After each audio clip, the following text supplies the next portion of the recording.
Zeytin ağacı ve güneşin dostluğu. Bir zamanlar yemyeşil bir vadide, gölgesiyle hayvanlara ve bitkilere ev sahipliği yapan yaşlı bir zeytin ağacı vardı.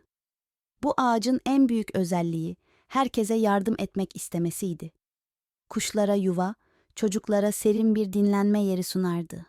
Yanı başında ise her gün doğup batan sıcak ve neşeli bir güneş vardı. Güneş, zeytin ağacının iyi kalpliliğini fark edip onunla arkadaş olmak istedi. Her sabah zeytin ağacına "Günaydın" diye seslenerek ona enerji ve ışık verirdi. Bir gün vadide yaşayan hayvanlar ve bitkiler güneşin sıcaklığından şikayet etmeye başladı. Zeytin ağacı bu duruma çok üzüldü ve güneşe danıştı. Güneş, "Belki birlikte çalışırsak herkes için en iyisini yapabiliriz," dedi. Böylece zeytin ağacı ve güneş herkese yardım etmek için bir plan yaptılar. Güneş sıcaklığını azaltıp daha yumuşak bir ışık yaymaya başladı. Zeytin ağacı ise dallarını genişleterek daha fazla gölge sağladı.